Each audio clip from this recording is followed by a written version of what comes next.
بسم اللہ الرحمن الرحیم۔ ناظرین کرام، السلام علیکم ورحمۃ اللہ وبرکاتہ۔ آج کے اتوار کی خصوصی محفل سوال جواب کی نشست میں آپ حضرات کا استقبال ہے۔ آج ہمارا یہ سیشن 135واں ہے۔ ہفتے بھر کے آئے ہوئے سوالات جو آپ حضرات نے جواب کے لیے بھیجے ہیں، ہم آپ کو ایک ایک کر کے اس کا حل پیش کر رہے ہیں اللہ کی توفیق سے۔ پہلا سوال جناب یامین صاحب کا ہے۔ سلام کے بعد کہتے ہیں، مفتی صاحب مجھے یہ پوچھنا ہے کہ کیا قاری حنیف ملتانی صاحب معتبر ہیں یا نہیں؟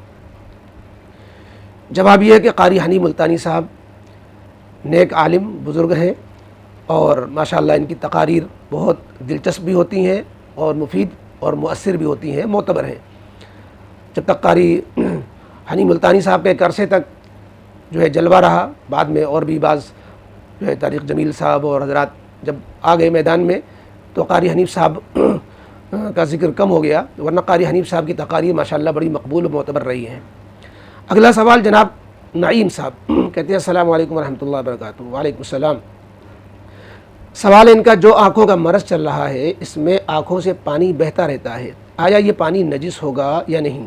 نیز ناقض وضو ہوگا یا نہیں؟ اس پر ابھی 3 روز پہلے مفتی عبدالرشید صاحب کی ویڈیو آئی ہے، جس کا خلاصہ یہی ہے کہ ایک تو پانی چاہے آنکھ دکھتی ہو یا آنکھ صحیح ہو، ایک پانی وہ نکلتا ہے جسے آنسو کہتے ہیں، نارمل قسم کا پانی ہوتا ہے، تو وہ اس سے تو وضو نہیں ٹوٹتا، چاہے وہ آنکھ دکھ رہی ہو تب بھی نکل رہا ہو اس سے، بلکہ وہ جو پانی کسی زخم ہو جانے کی وجہ سے ہوتا ہے، یا یہ کہ ایسا آنسو نکل رہا ہو جس کی رنگت مختلف ہو گئی ہو، پیلا پڑ گیا ہو، کچھ سرخ قسم کا پانی نکل رہا ہو، تو وہ پانی جو ہے ایسا ہے جیسے خون کے درجے میں، پیپ کے درجے میں، اس سے پھر وضو ٹوٹ جاتا ہے جب نکل کر کے باہر بہ جائے۔ اگلا سوال منصور عالم صاحب کمنٹ میں پوچھتے ہیں، سلام کے بعد، سلام و مصافحہ کے بعد سینے پر ہاتھ رکھنا کیسا ہے؟ لوگ جو ہے مصافحے کے بعد سینے پہ ایسے ہاتھ رکھ لیتے ہیں، تو یہ خلاف سنت ہے۔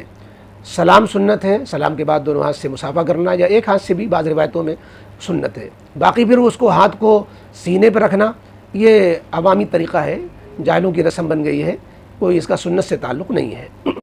اگلا سوال جناب محمود خان کمنٹ میں کہتے ہیں، حضرت جمعے کے بیان کے بعد بلند آواز سے دعا کرنا کیسا ہے؟ نمازوں کے بعد دعا تو کی جائے، اپنی اپنی کی جائے زیادہ اچھا ہے، اجتماعی ہو جائے تو بھی کوئی حرج نہیں ہے۔ بلند آواز سے کرنا خلاف افضل زیادہ کہہ سکتے ہیں، کبھی کبھی تعلیماً کسی خاص مسئلے میں اجتماعی طور پر کر لی جائے کوئی حرج نہیں ہے، ورنہ زیادہ تر تو یہی ہے کہ آہستہ دعا مانگی جائے، ادعوا ربکم تضرعا وخفیہ، آہستہ دعا زیادہ فضیلت والی ہوتی ہے۔ اور تعلیماً یا بہت سے لوگ نئے شامل ہو جاتے ہیں، بیچاروں کو دعا مانگنا بھی نہیں آتا، تو وہ دعا میں شامل ہو جائیں، حصہ ہو جائے ان کا، اس انداز سے امام صاحب بلند آواز سے دعا کر دیں، کبھی کبھار ایسا ہو جائے تو کوئی اس میں حرج نہیں ہے۔ اگلا سوال جنہوں نے نام نہیں لکھا کہتے ہیں، حضرت ایک سوال ہے، رشوت دے کر کاروبار کو بڑھانا کیسا ہے؟ رشوت دینا اگر اپنی خوشی سے ہو رہا ہے، مرضی سے ہو رہا ہے، کوئی غلط کام کو صحیح کرنے کے لیے اور جھوٹ کو سچ ثابت کرنے کے لیے رشوت دے رہے ہیں، تو رشوت دینے والے لینے والے دونوں پر اللہ کی لعنت ہوتی ہے۔ ہاں، اگر آپ کا جائز کام بغیر رشوت لیے، جیسا کہ افسران کی عادت ہوتی ہے کہ چاہے جتنے آپ صحیح ہوں اور آپ کا کام چاہے جتنا صحیح ہو، بالکل 100% آپ حق پر ہوں، لیکن بغیر لیے دیے وہ کچھ کرتے ہی نہیں ہے، اگر یہ شکل بن رہی ہے تو رشوت دینے والا معذور ہوتا ہے، اور رشوت دینے لینے دونوں کا گناہ رشوت لینے والے پر پڑتا ہے۔ اس پر ہماری ایک ویڈیو بھی ہے، اس کو دیکھ لیں گے۔ اگلا سوال جناب کلیم کانپوری صاحب سلام کے بعد کہتے ہیں، مفتی صاحب کھجور کی جو گٹھلیاں اکٹھا ہو جاتی ہیں ان کو کہاں پھینکیں؟ میں نے سنا ہے کہ ان کو ڈسٹ بن میں یا نالی میں نہیں پھینکنا چاہیے، اگر نالی یا ڈسٹ بن میں پھینک دی تو کیا گناہ ہوگا؟ کیونکہ یہ سڑک کے کنارے بھی اگر پھینکتے ہیں تو بھی صفائی والے کوڑے کے ساتھ ہی اٹھا کر لے جائیں گے، کہاں پھینکنا بہتر اور آسان ہوگا؟ اصل میں جو کھجور مدینہ پاک سے آتی ہیں، مکہ مدینہ کی جو کھجوریں ہوتی ہیں، ان سے کچھ احترام کا، تقدس کا تعلق ہوتا ہے، اور یہ صرف جذباتی محبت کی بات ہے، ورنہ کہیں منع نہیں کیا گیا کہ آپ گٹھلی کہیں نہ پھینکیں، جہاں جی چاہے وہاں پھینک دیں، بس یہ کہ ایسی جگہ پھینکیں جہاں کوڑا کرکٹ پھینکا جاتا ہے تو کوئی حرج نہیں ہے، آپ ڈسٹ بن میں بھی ڈال سکتے ہیں، کوڑے بھی پھینک سکتے ہیں۔ لیکن مدینہ پاک کی کھجوروں کی برکت کچھ اور ہوتی ہے، لوگ اس کی گٹھلیوں کو چھالیوں کی طریقے سے کاٹ کر کے پان میں لوگ استعمال کرتے ہیں، بہت سے لوگوں سے سنا کہ اس کو پیس کر کے سرمے میں استعمال کر لیتے ہیں، اور بعض لوگ جو ہے اس کو کنارے کہیں ادب سے ایسی جگہ رکھتے ہیں جہاں لوگوں کے پاؤں نہ پڑیں۔ تو کچھ نہ کچھ خیال مدینہ پاک کی کھجوروں کی گٹھلیوں میں ہو جائے تو زیادہ اچھا ہے، ضروری وہ بھی نہیں ہے۔ اگلا سوال جناب محمد کلیم صاحب، بنت محمد کلیم، فرماتی ہیں میرا سوال یہ ہے کہ جیسے ہمارے والد، ہمارے سگے چچا، ہمارے سگے ماموں ہمارے محرم ہوئے تو ہماری اولاد یعنی بیٹی کے محرم ہوئے یا نہیں ہوئے؟ بالکل محرم ہوئے، اس لیے کہ جو آپ کے محرم ہیں تو آپ کی بیٹی کے بھی محرم ہوں گے۔ جیسے آپ کے والد ہیں، ظاہر ہے کہ وہ نانا ہوئے، سگے چچا ہیں وہ دادا کے حکم میں ہوئے، سگے ماموں ہیں وہ بھی نانا کے حکم میں ہوئے، تو یہ سب بھی آپ کی اولاد کے حق میں بھی محرم ہوں گے۔ اور دوسرا سوال ان کا یہ ہے کہ بچوں کے لیے چاہے بیٹا ہو یا بیٹی، دونوں کے لیے ماں کے دودھ کی مقدار کتنی ہے؟ مطلب بیٹے اور بیٹی کو کتنے وقت تک پلانا جائز ہے اور کب سے ناجائز ہو جائے گا؟ مہربانی کر کے دین کی روشنی میں جواب دیجیے۔ 2 سال کے اندر تو اتفاق ہے، 2 سال تک دودھ پلایا جا سکتا ہے۔ 2 سال کے آگے بچہ کوئی زیادہ جو ہے چھوٹا ہے، کمزور ہے، اور وہ صحت اس کی نہیں بن رہی ہے، اس کو دودھ کی اور ضرورت ہے، تو امام حنیفہ رحمۃ اللہ علیہ نے 6 مہینے یعنی 2.5 سال تک کی بھی جو ہے رعایت دی ہے یعنی، اور دلائل اپنی جگہ پر قرآن و حدیث میں دونوں کے ملتے ہیں۔ تو بہرحال 2 سال تک تو پلا دینے میں کوئی حرج ہی نہیں ہے، اس سے پہلے بھی لوگ چھڑوا دیتے ہیں، بلکہ اب تو ابا ڈبہ لے آتے ہیں تو ڈبہ ہی کے دودھ بچہ پیتا ہے۔ اگلا سوال جناب محمد، لڑکانہ پاکستان، کہتے ہیں میرا سوال یہ ہے کہ اگر کسی نے منت مانی کہ اگر میرا یہ کام ہو گیا تو میں جتنا ہو سکے گا صدقہ کروں گا، تو کتنا صدقہ کرنے سے واجب پوری ہوگی، واجب منت پوری ہوگی؟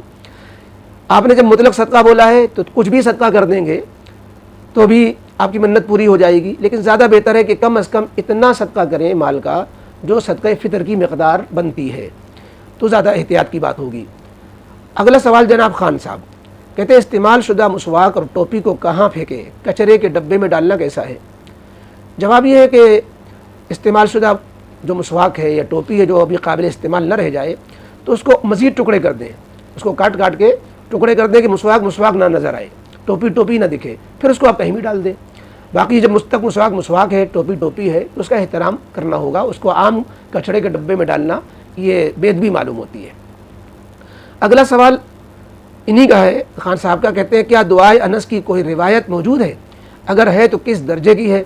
تحقیق کر کے سند حدیث، حوالہ، کتاب کا نام، صفحہ نمبر بتا دیجئے، دعا کی فوٹوز بھی ویڈیو میں ایڈ کر دیجئے گا۔ آپ نے تو اچھا خاصا کام بتا دیا ہے۔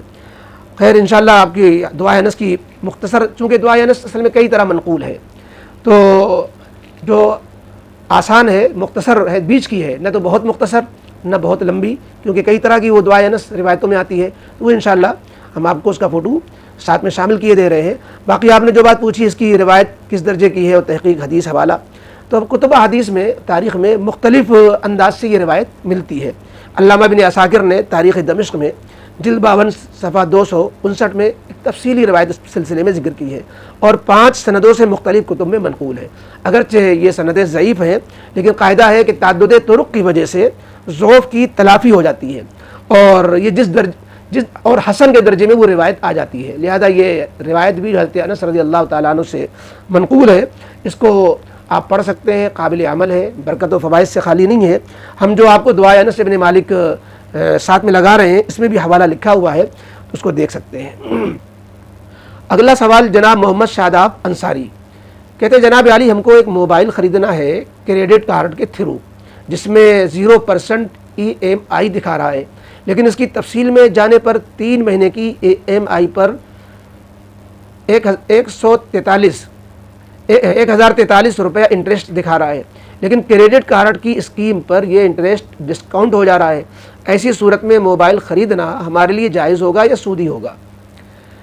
دیکھیے انٹرسٹ جس میں نہیں دکھا رہا ہے اور وہ ڈسکاؤنٹ ہو جا رہا ہے، اس میں تو ظاہر ہے کہ EMI میں جو انٹرسٹ کی شکل بن رہی تھی وہ ختم ہو جا رہی ہے، تو درست ہو جانا چاہیے۔ لیکن خود کریڈٹ کارڈ کے استعمال کے بارے میں آپ پوچھئے کہ کریڈٹ کارڈ کا استعمال کس حد تک درست ہے۔ کریڈٹ کارڈ میں اس حد تک کہ اس میں سود آپ پر نہ چڑھے، اس حد تک تو آپ کریڈٹ کارڈ کو استعمال کر سکتے ہیں۔ جہاں پر جو ہے اس پہ آپ کی اصل رقم سے زائد رقم آپ پر بننا شروع ہو جائے تو سمجھ لیجئے وہی ناجائز شکل ہو جائے گی۔ تو کریڈٹ کارڈ کے ذریعے سے آپ جس میں ڈسکاؤنٹ ہو رہا ہے انٹرسٹ کا، آپ اس کی خریداری بہرحال کر سکتے ہیں۔ جناب کاشف صاحب سلام کے بعد کہتے ہیں مفتی صاحب کیا بکرا پال کر قربانی کرنے میں زیادہ ثواب ملتا ہے؟ ایسی کوئی حدیث ہے؟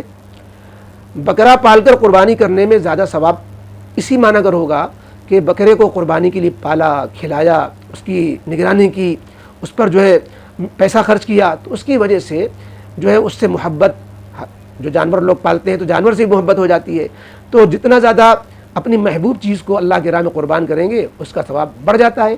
قرآن کی آیت سے اس بات ثابت ہے، لن تنالوا البر حتی تنفقوا مما تحبون، کہ محبوب چیز کو اللہ کی راہ میں خرچ کرو۔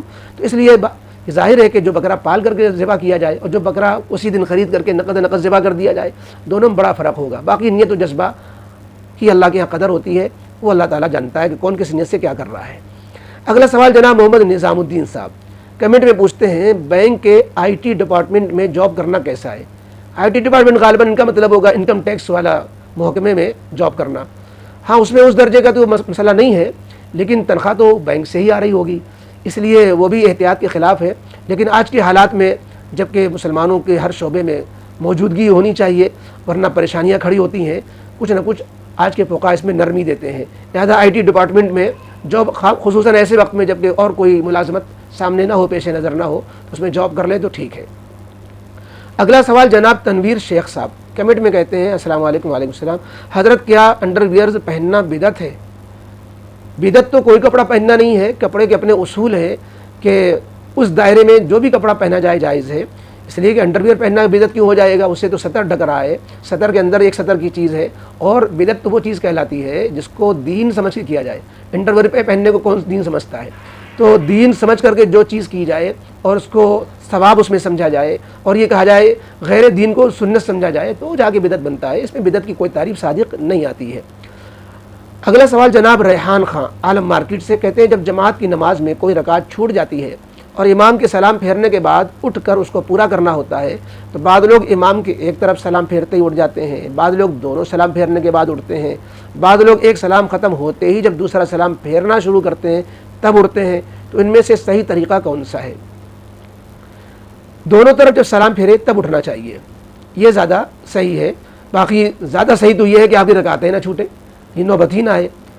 آپ کا دوسرا سوال کہتے ہیں، میری نظر میں جتنی حدیث نکلی ہیں نماز کے بارے میں، ان میں سے کسی میں بھی سلام پھیرنے کے تعلق سے کوئی بات نہیں دکھی، تو جس حدیث میں سلام پھیرنے والی بات شامل ہو ان میں سے کچھ حدیث بتا دیجئے یا کتاب کا نام اور حدیث نمبر بتا دیجئے۔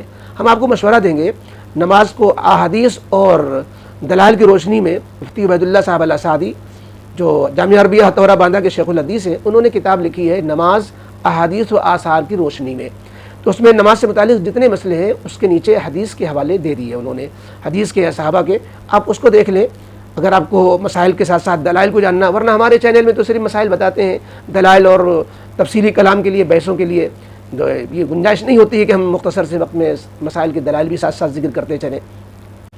اگلا سوال اور آخری سوال کرونولوجی والے بابا کہتے ہیں، ان ایکس مسلم کو تو ایمان یونین کی ٹیم نے اکھاڑ دیا ہے، جس ٹیم میں علماء حضرات کی سرپرستی میں کام ہو رہا ہے، میری آپ سے ریکویسٹ ہے کہ آپ بھی اس ٹیم ایمان یونین کو جوائن کر کے ان کے خلاف اقدام کریں۔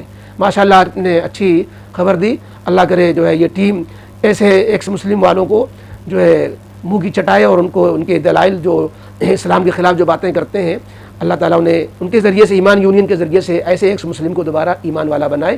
یہ تھے آج آپ کے سوالات و جوابات جو آپ کی خدمت میں پیش کیے گئے۔ اب اجازت دیجیے، اللہ تعالیٰ ہم سب کو مزید جو ہے علم دین کی خدمت کی توفیق عطا فرمائے۔ السلام علیکم ورحمۃ اللہ وبرکاتہ۔